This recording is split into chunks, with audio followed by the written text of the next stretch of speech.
everyone, and welcome to my first ever episode of Jazz Talks. Here, we talk about everything and anything. Let's talk.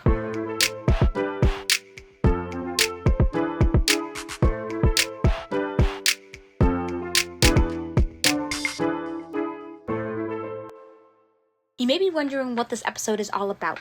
Today, I'm sharing my final graduate project for my educational course, bringing together everything I've learned throughout this journey. I'll start with a brief introduction of who I am and the background that connects to this topic. From there, I'll move into the purpose and rationale behind my project before diving into a synthesis of research, blending historical context, key findings, and insights gathered through both library-based research and AI exploration. Next, I'll share my conclusion and reflections, highlighting how my thinking has evolved or expanded over time. I'll then transition into my vision for educational change, one that centers equity, social justice, and improved outcomes for diverse learners.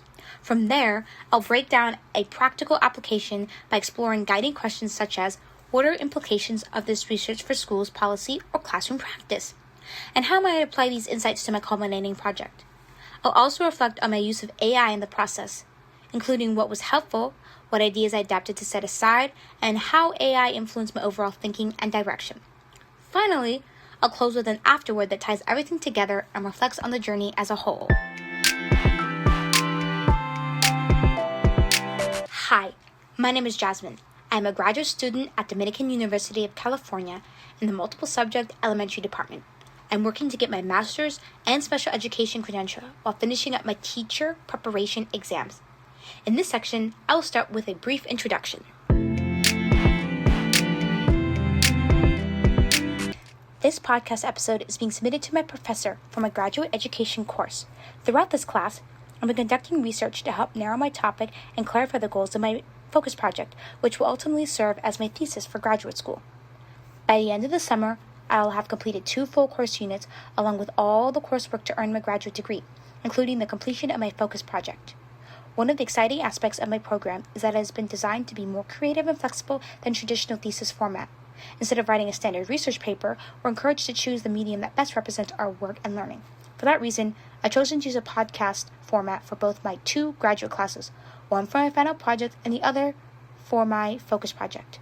This research allows me to share my research in a more engaging, accessible, and reflective way. You're probably wondering what my topic is and why I chose it. I chose the topic of mental health in elementary schools and special education, also known as SPED. S-P-E-D. Before I dive into the research, I want to share why I chose this topic. Mental health is something that has become increasingly important to me. Recently, I've seen firsthand how mental health challenges can affect everyday life, not only through my own experiences, but also by watching people around me navigate their own struggles. Those experiences inspired me to explore how schools can better support students' mental health, particularly students in SPED. These students often face unique challenges that can impact both their emotional well-being and academic success. I believe schools have an important role to play in creating supportive, inclusive environments where every student has access to resources they need to thrive. That belief is what led me to focus on my research on this topic, and I'm excited to share what I've learned throughout this episode. Before I wrap up this introduction, I want to share what I hope this research accomplishes. My goal is to highlight the important work that schools are already doing to support students' mental health while also identifying the areas where additional support and resources are still needed. I also hope to bring greater awareness to the unique experiences of students in special education. These students are often navigating both challenges of a learning difference and/or disability, and may even be facing the impacts of mental health concerns. When these challenges overlap, schools can become even more difficult. By exploring this topic, I hope to encourage meaningful conversations about how educators, schools, and communities can work together to create more supportive, inclusive environments where every student has the opportunity to succeed, both academically and emotionally. One of the biggest takeaways from my research is that mental health and special education cannot be viewed as separate issues. They are deeply connected. Let's dive in. Students with disabilities and special educational needs experience higher rates of anxiety, depression, behavioral challenges, trauma, and bullying than their peers, making mental health support just as important as academic support. The research consistently shows that when students' emotional well-being is addressed, They are better able to learn, build relationships, and succeed both inside and outside the classroom. Another important theme is how our understanding of school mental health has evolved over time. Schools are no longer seen as a place that focuses only on academics. They have become essential environments for identifying mental health concerns early and providing mental health support that is meaningful. This is seen through the additions of wellness centers in schools and the hiring of staff trained in mental health. The research shows that most effective approaches are individualized, integrated into a multi-tiered system of support, MTSS, and build on collaboration among educators, families, and mental health professionals. It also highlights how experiences such as trauma, bullying, family shifts, and even large-scale events like the COVID-19 pandemic can have a lasting impact on students' emotional well-being, especially for those receiving special education services. Overall, this research makes one message clear. Supporting the mental health of students with disabilities is not an extra service. It is an essential part of helping them thrive. By creating inclusive trauma-informed school environments and ensuring students have access to evidence-based mental health supports, schools can improve not only academic achievements, but also students' confidence, resilience, and overall quality of life. This research has changed and expanded my understanding of special education by showing that student success depends on more than academic support. Let's get into it. I now better understand how closely mental health is connected to learning, behavior, and overall school success, especially for students with disabilities who are more likely to experience trauma, anxiety, depression, and bullying. My research has also shaped how I think about educational policy. I've come to see that IEPs, 504s, and accommodations are not enough on their own. Schools need stronger systems that integrate mental health services, promote collaboration between educators and mental health professionals to ensure early individualized support for students. Overall, this research reinforces the importance of a whole child trauma-informed approach to education so that all students have the opportunity to thrive. Vision for this research. My goal is to spark conversations about mental health in schools and how we can better support students in special education.